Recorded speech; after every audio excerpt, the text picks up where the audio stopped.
할렐루야. 아멘. 우리 서로 인사하겠습니다. 나는 죽었습니다. 예수님이 사십니다. 네, 반갑습니다. 오늘 말씀의 제목은 택정과 부르심입니다. 한번 따라해 주시기 바랍니다. 택정과 부르심. 네, 우리가 다시 갈라디아서의 말씀을 봅니다. 바울이 갈라디아 교회에 보낸 편지가 갈라디아서입니다. 바울이 갈라디아 교회에 편지를 보내면서 제일 먼저 선포한 메시지는 다른 복음은 없다입니다. 여러분, 하나님이 우리에게 주신 복음은 하나입니다. 다른 것은 다 유사해 보인다 할지라도 가짜입니다. 그러면 진짜 복음은 무엇이냐? 바울이 1차 전도 여행 때 갈라디아 교회에서 외쳤던 그 메시지가 진짜 복음입니다. 그 내용을 여러분들도 이미 들으셨습니다. 예수 그리스도가 복음이고 예수 그리스도의 십자가와 부활이 복음입니다. 이 예수를 힘입어서 하나님이 우리의 죄를 사해 주시고 우리를 의롭다 하시는 그 은혜가 복음인 줄로 믿습니다. 바울이 전한 이 복음을 이제 말고 다른 복음에 빠지지 말라라고 외친 것이 갈라디아서의 첫 번째 메시지였습니다. 자, 그러면서 바울은 자기가 이 복음을 어떻게 받았는가를 이제 설명을 합니다. 그런데 제일 먼저 이 복음은 사람에게서 받은 것도 아니요, 사람에게 배운 것도 아니다. 이 복음은 하나님의 계시로 알게 된 거다라고 바울은 말을 합니다. 계시라는 말은 감추어졌던 것을 드러내는 것입니다. 하나님께서 이전에는 하나님의 구원 계획을 감추어 두셨습니다. 그러나 하나님께서 예수 그리스도를 세상에 보내심으로 예수님의 십자가와 그 부활의 사건을 통하여서 그리고 성령님을 보내심으로 말미암아 하나님의 이 구원 계획을 세상에 밝히 드러내신 줄로 믿습니다. 하나님이 비밀로 감추셨던 그 구원 계획을 뚜껑을 열으셔서 세상에 이미 하나님께서 드러내신 겁니다. 그래서 예수 그리스도의 십자가와 부활과 성령을 받은 사람들은 이미 이제 복음은 하나님의 비밀이 아니라 밝히 드러난 계시인 줄로 믿으시기를 바랍니다. 그런데 지난 시간에 이 하나님의 비밀을 가지고 사람들을 현혹하는 이단이 있다라고 제가 말씀을 드렸습니다. 자기들만이 이 성경을 잘 풀어서 하나님의 비밀을 밝혀준다라고 그렇게 사람들을 현혹하는 이단입니다. 오늘 제가 그 이단이 어딘가라는 말씀을 안 드리려고 합니다. 왜 그러냐면 이 글을 제가 저의 그 인터넷 블로그에 올렸었습니다. 전 매주 설교문을 저희 블로그에 올리는데 많이 보진 않습니다. 한 주에 한 20명 안팎 정도 보는데, 근데 저의 그 글을 보니까 한 13명 정도에서 멈췄더라고요. 그리고 다시 제가 들어가 보니까 임시 차단되었다고 그러더라고요. 그래서 왜 차단되었는가 했더니 누군가가 차단을 요청했다고. 누군가겠어요. 그 누군가가 누굴까요? 글쎄요, 제가 볼 때는 어떤 그런 자기들의 그 교단을 또 교주를 공격하는 글을 감시하는 인터넷 감시망이 있나 봐요. 그래서 제가 그 교주 이름을 대고 또 그 이단 이름을 대면서 그 비밀을 그렇게 푸는 것은 가짜다. 그것은 이단이다. 제가 그렇게 했잖아요. 처음 듣는 것처럼 하시면 곤란합니다. 물론 글이 차단돼서 여러분들이 못 읽으시지만 그래도 이미 설교를 했습니다. 이단은 그렇게 민감하게 반응하는데 그래서 저건 차단된 것이 사실 처음 겪는 일이라 좀 놀랐어요. 이렇게 민감하게 받아들이는구나.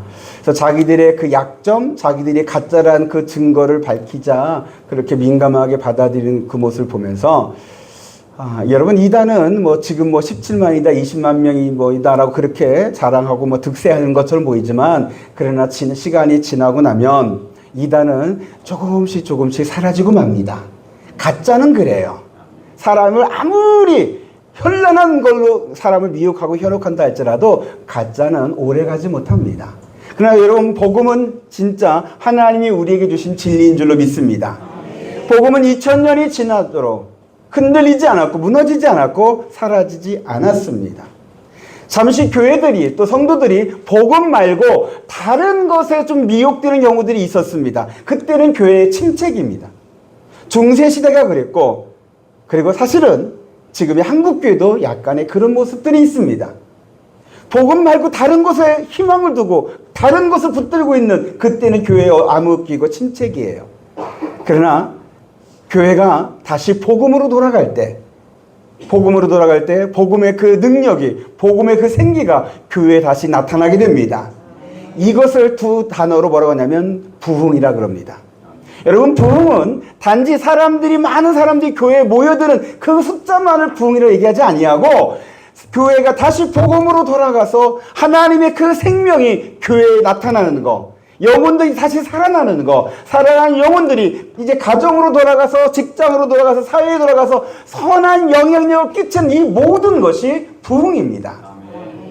그 부흥의 기초가 바로 복음입니다.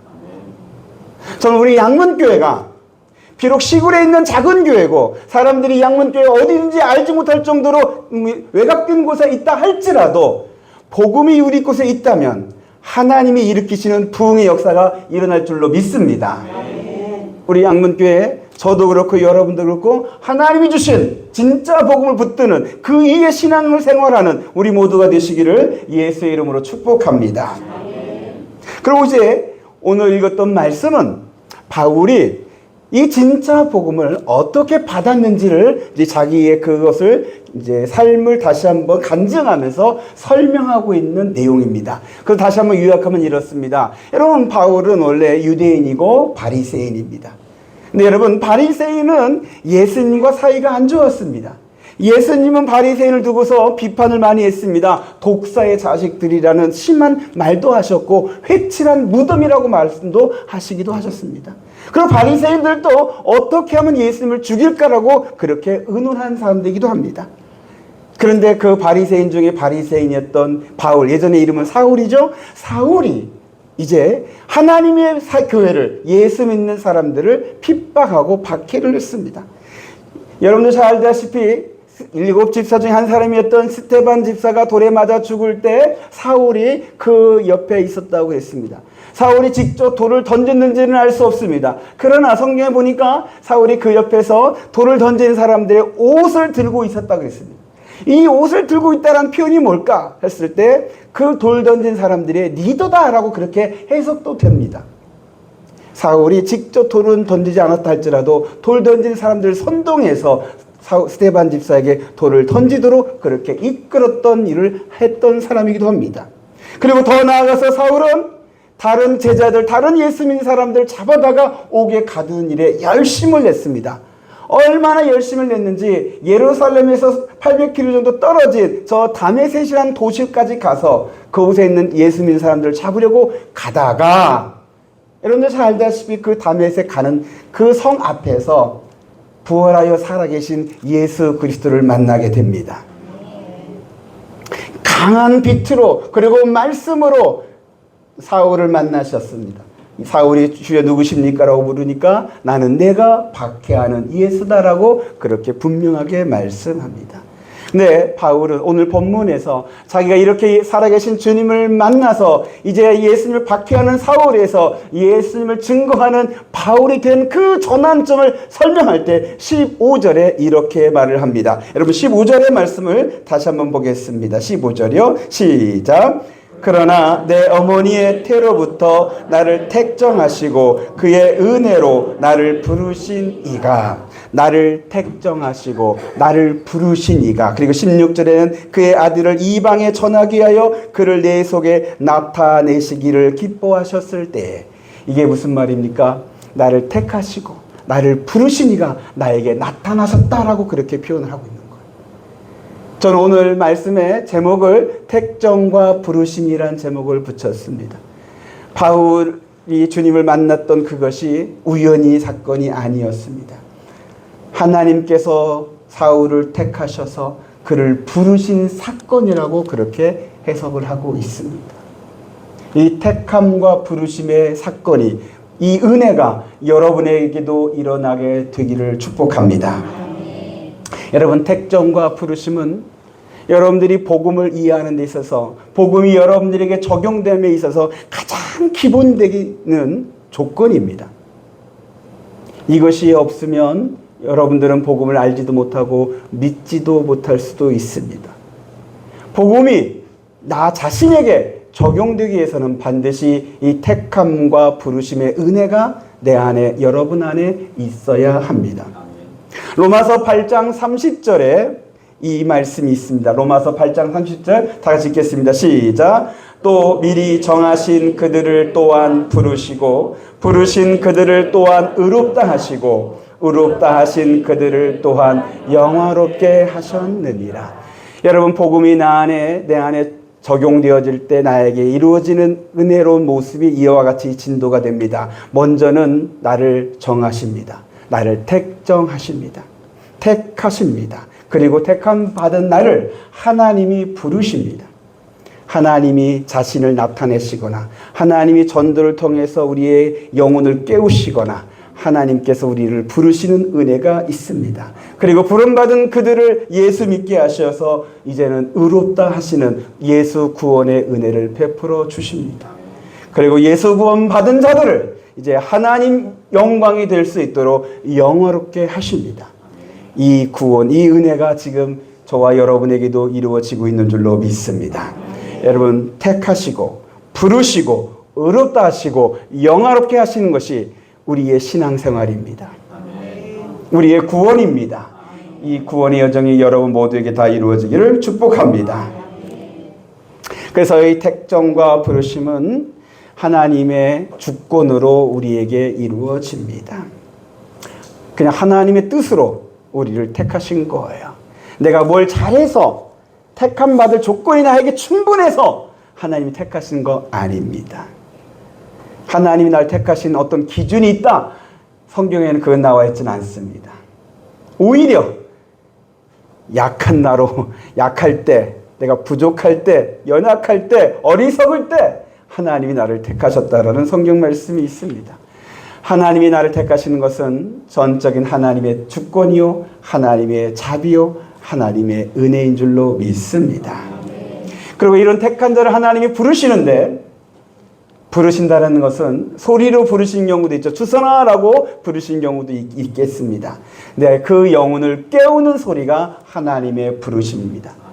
택한 영혼이 잠들어 있을 때, 아직 진리가 무엇인지 모르고 있을 때, 예수 그리스도가 누구인지 모르고 있을 때, 바울처럼 사울이어서 하나님의 교회를 박해하고 있는 그 어둠 속에 있을 그때 하나님께서 그를 깨우시려고 부르시는 소리가 있습니다. 환상으로 부르시기도 하시고, 사울처럼 직접 만나셔서 부르시기도 하시고, 꿈을 통해서 부르시기도 하시고, 전도자의 전도를 통해서 부르시기도 하시고, 또는 먼저 믿는 사람들의, 성도들의 그 하나님의 온전한 사랑을 통하여 감동시키셔서 부르시기도 하시고, 또 반대로 질병이나 사고를 통하여서 죽음의 그 두려움 가운데서 하나님이 부르시는 음성을 들려주시기도 하십니다. 또 우리 교회 이기종 집사님은 하나님의 부르심을 아주 신묘막침하게 받으셨는데, 교회 식사에 밥이 맛있어서 하나님의 부르심을 들으셨습니다. 맞습니다. 아멘. 각 사람마다 하나님이 부르시는 소리는 다양합니다. 하나님께서 그 영혼을 똑똑 두드리시는 이 소리, 이 부르시는 소리가 여러분의 귀에, 여러분의 가슴에, 여러분의 그 뇌에 분명하게 들려지게 되기를 축복합니다. 근데 여러분, 우리가 한 가지 알아야 할 사실이 있습니다. 마태복음 22장 14절에 이 택함과 부르심에 관련해서 예수님께서 이렇게 말씀하셨습니다. 마태복음 22장 14절이요. 22장 14절이요. 시작. 청함을 받은 자는 많되 택함을 입은 자는 적으니라. 사실 이 말씀이 좀 어려운 말씀이기도 합니다. 예수님께서 천국을 가르쳐 주실 때 비유로 천국잔치를 말씀하셨습니다. 근데 그 천국잔치 처음에는 이제 많은 사람들 불렀습니다. 근데 사람들이 이 핑계 저 핑계 대고 안 왔습니다. 그래서 예수님께서 그냥 사거리에 가서 아무나 다 데리고 와라라고 그렇게 말씀하셨습니다. 그리고 이제 다 하인들이 다 데리고 오니까 주인이 잔치를 둘러봅니다. 근데 예복을 입지 않는 사람들을 쫓아냅니다. 그러면서 하신 말씀이 이 말씀입니다. 청함은 받은 자는 많되 택함을 입은 자는 적다. 청함이란 말은 뭡니까? 부르심을 받는 겁니다. 택함을 입은 자는 뭡니까? 택정을 받은 자입니다.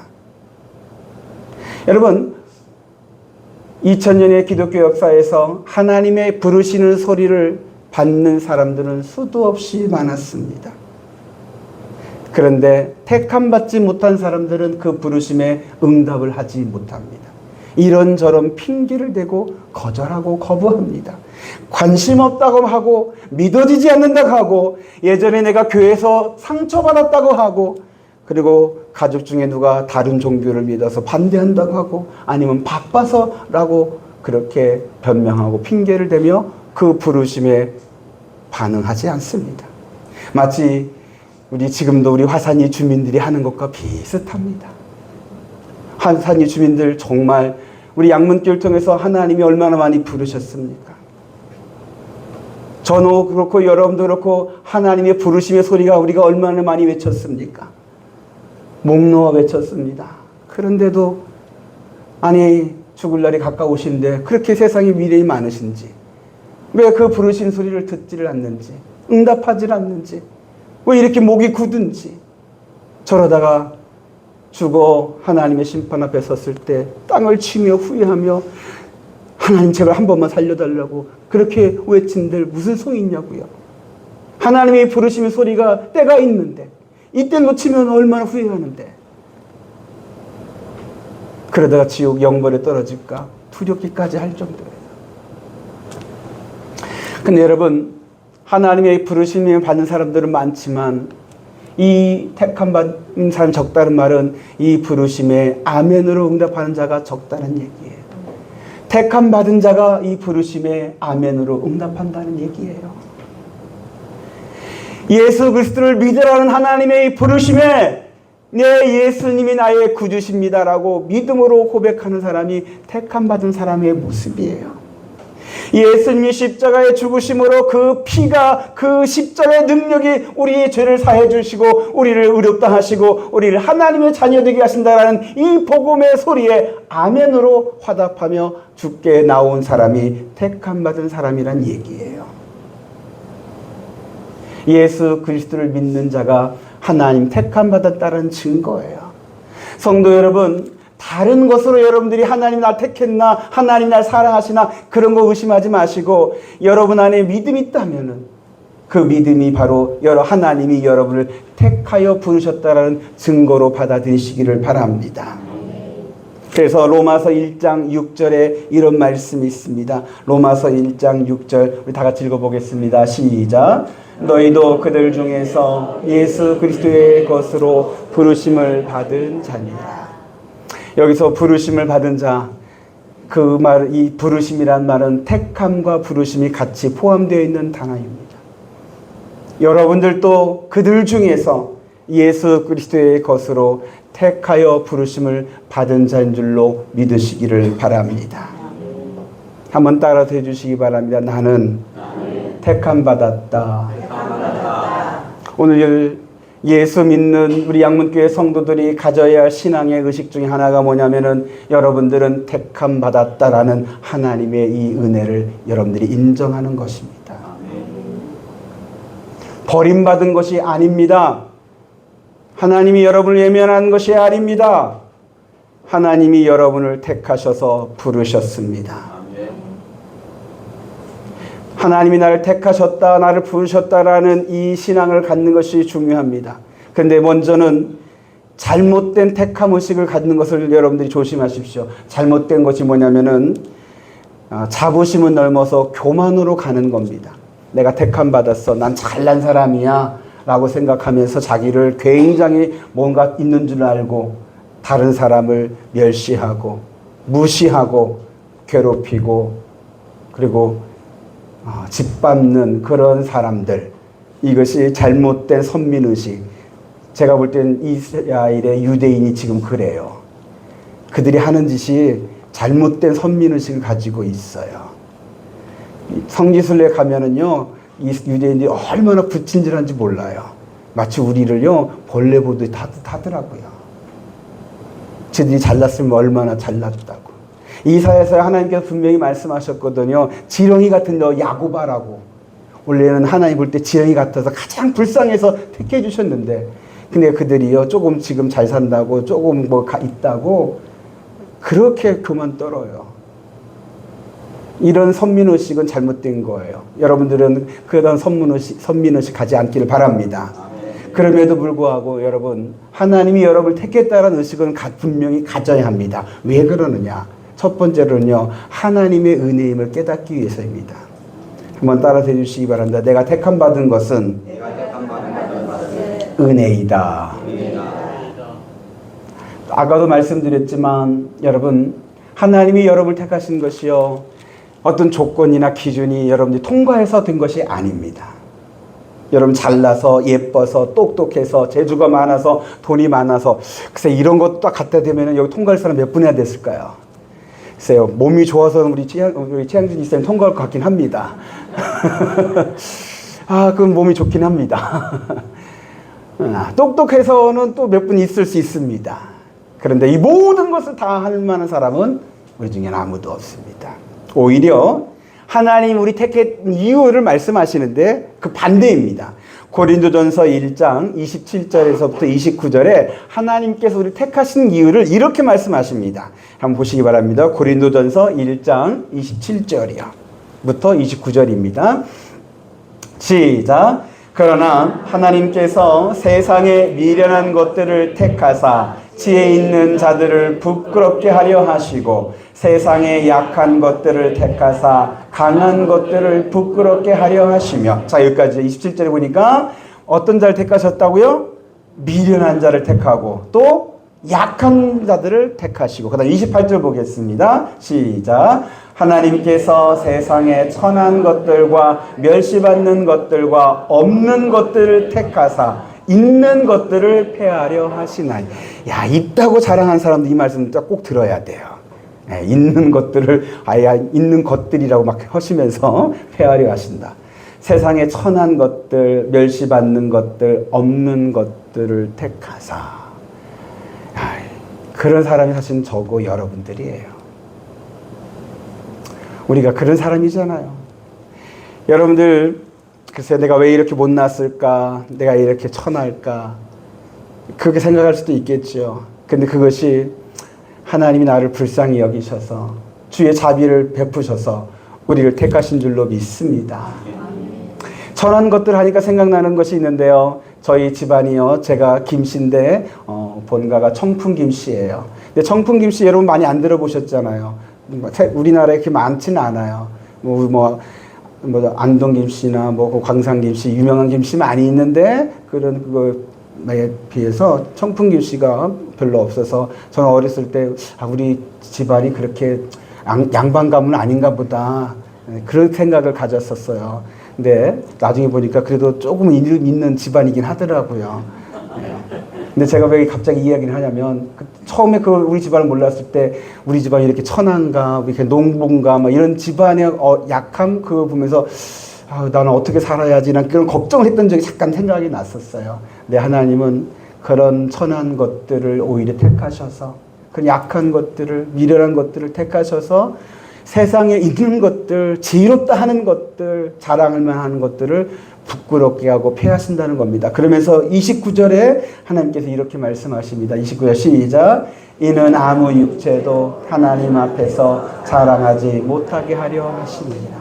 아무 육체도 하나님 앞에서 나 잘났다라고 자랑하지 못하게, 오히려 하나님의 은혜라고 감사하는 신앙 가지라고 하나님께서 우리를 택하신 줄로 믿습니다.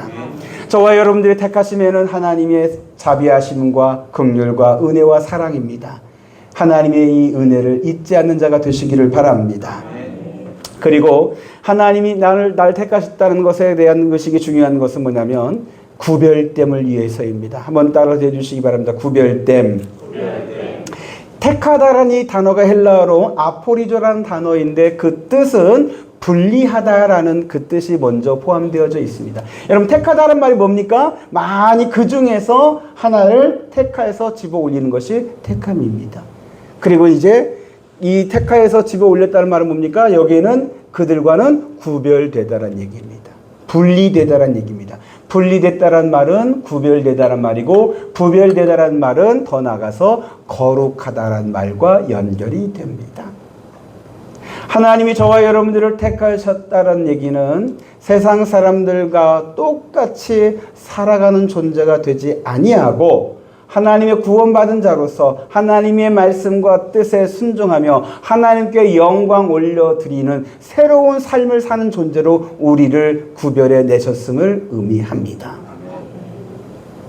그래서 이 택하였다는 말이 다른 말로는 때로는 성도라는 말도 됩니다. 거룩한 백성. 하나님이 택하여서 세상에서 구별하여서 거룩한 백성으로 삼은 사람들. 이게 성도요, 저요, 여러분들인 줄로 믿습니다. 그래서 택함 받은 사람은요, 세상 사람들과 똑같이 살아갈 수가 없어요. 저는 이것을 믿어요. 여러분도 믿고 인정하시기를 바랍니다. 세상 사람들이 그렇게 욕심부리고 세상 사람들이 그렇게 거짓되고 음란하고 추악하다 할지라도 하나님의 택함 받은 저는 여러분들은 그런 악을 따라갈 수가 없습니다. 하나님이 막으십니다. 여러분들이 죄를 지으려고 할 때 하나님이 막으시는 은혜가 여러분에게 있는 줄로 믿으시기 바라요. 저는 어렸을 때부터 이것을 몇 번 경험을 해봤어요. 제가 문방구에 있는 것을 먹고 싶어서 훔쳤다가 잘 훔쳤는데 어떻게 들켰어요. 들킨 게 은혜더라고요. 들켜서 저희 아버지한테 정말 엄청나게 혼나고 눈물 콧물 다 빼고서 다시는 훔치는 짓을 못하도록 하나님이 저를 막으셨어요. 또 중학교 때는 친구가 야간 자습할 때 여탕을 봄째 훔쳐본 설을 싹 풀더라고요. 근데 그때 호기심 많던 저도 같이 보자고 그렇게 얘기해서 친구 따라갔는데 친구가 잠깐만 상황 좀 보자 하더니 와서는 오늘 안 되겠대. 그때 왜 안 됐더니 훔쳐볼 수 있는 그 창문 앞에 드럼통인데 드럼통이 치워졌대. 들키면 큰일 난다고 오늘 안 되겠대. 그래서 제가 떠나면서 왜 나는 되는 게 없지? 이제 그렇게 생각했던 적도 있었어요. 근데 저만 그러는가 했더니 저희 아이들도 그렇더라고요. 저희 아이들이 사춘기 때 거짓말을 하면은 꼭 들켜요. 그래서 우리 아내가 아이들한테 니들은 거짓말하면 하나님이 반드시 들키게 하니까 그거 꿈도 끼지 마. 막 그런 식으로 얘기했던 적이 있었어요. 여러분, 하나님이요, 여러분이 생각했던 것보다 더 가까이 계셔요. 그래서 여러분들 택함 받은 자들에게는 하나님이 버리지 아니하시고 그 죄악으로 가지 못하도록 하나님이 막아주시더라고요. 그것이 은혜더라고요.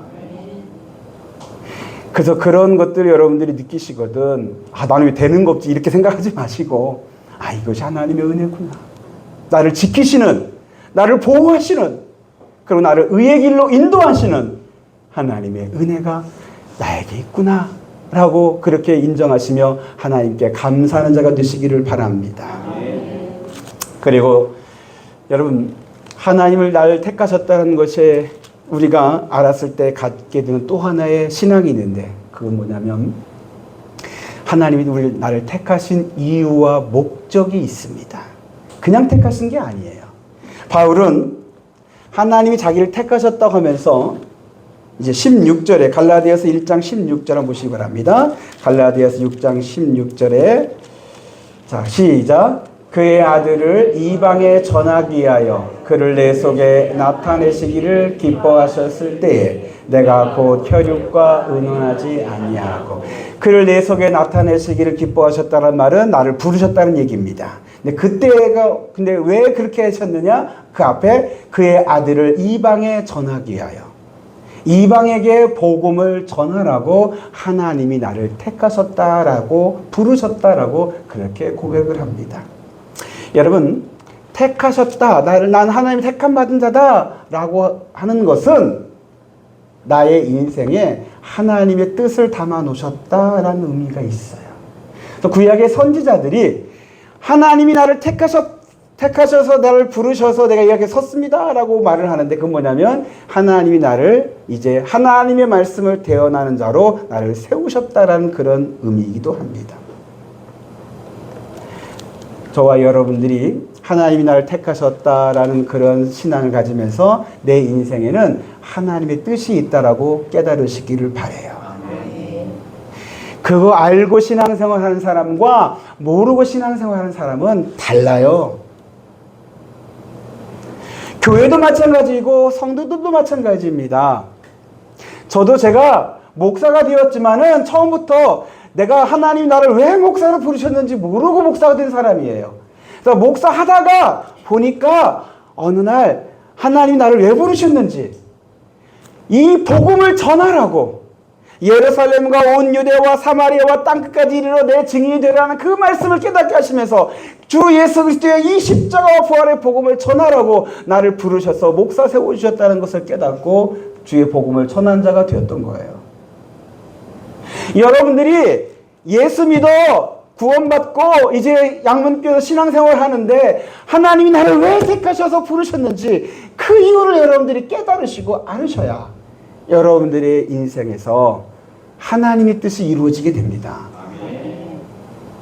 여러분들의 인생에서 하나님이 담아놓으신 그 사명을 다 감당하고 열매 맺는 인생이 됩니다. 전 여러분들의 신앙이 방황하는 신앙이 아니라 하나님의 그 소명을, 하나님의 사명을 깨닫고 그것을 감당하며 이루어 나가는 그런 복된 인생 되기를 축복합니다. 네, 여러분, 하나님의 이 사명, 이 소명을 내가 알고 감당하고자 할 때요, 하나님이 돕는 은혜를 주시더라고요. 은사를 주시기도 하고 돕는 사람을 붙여주시기도 하시면서 그 사명을, 그 소명을 이룰 수 있도록 하나님이 도와주시더라고요. 하나님의 도우심이 다른 데 있는 게 아니에요. 여러분들 욕심 채우려고 하나님 도와주세요, 그런 것은 여러분 응답 없어요. 그런 거에는 도우심이 안 나타나요. 그러나 하나님이 내게 맡기신 사명을 내가 감당하고자 할 때, 나를 부르신 그 소명에 내가 응답하고자 할 때 하나님의 돕는 은혜가 있더라고요. 우리 양문교회 올해에도 꿈의 교회 청년들이 와서 7월 30일부터 3박 4일 동안 꿈의 선교를 해요. 근데 청년들이요, 올해까지가 마지막이래요. 올해까지만 하고 교회 목회 계획상 다른 곳으로 이제 다르게 한다고 합니다. 그래서 시원섭섭하더라. 아니, 시원한 게 아니고 섭섭했어요. 아이고 이거 그냥 섭섭했어요. 내년에는 어떻게 할까 고민하고 있는데, 근데 갑자기 서울의 온누리교회 다니는 어떤 집사님들이 두 분이 오시더니 자기네들이 지금 선교할지를 찾고 있더래요. 근데 여기 갑자기 눈에 띄어서 왔는데 자기네들이 기도하고 있던 모습처럼 보이더래요. 그래서 올해서부터 꿈의 청년들과 같이 올해는 같이 자기네들이 그냥 어떻게 하는가 보고 내년에 바톤을 이어받아서 양문교회에서 선교를 하겠다고 결정했대요. 저는 전율을 느꼈어요. 이 지역의 복음을 전하라고, 우리의 연약함에도 불구하고, 우리의 부족함에도 불구하고 양문교회가 이 지역의 영혼들을 살리는데, 이 지역 영혼들에게 하나님의 부르심의 소리가 되는데 이 사명 감당하라고, 외롭지 말라고, 힘 부족하지 말라고 하나님께서 또 한 번의 돕는 손들을 보내주시는데 은혜였어요. 근데 당부드리는 건 저와 여러분들이 이 소명을, 우리 양문교회의 이 사명을 잊지 않게 되기를 바랍니다. 이 정도면 족합니다. 우리끼리 행복하게 신앙생활 하죠. 맛있는 거 먹으면서 시원하게 하면서 그렇게 신앙생활 하죠. 그렇게 할 때는 여러분 하나님의 돕는 손길은 멈춥니다. 오히려 그렇게 할 때는 여러분 교회의 평안함은 깨집니다.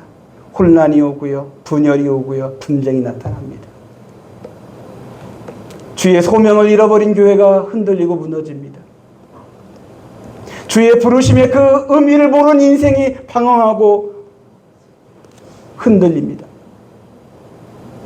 우리 교회의 사명 잊지 않는 저와 여러분 되시기를 바랍니다.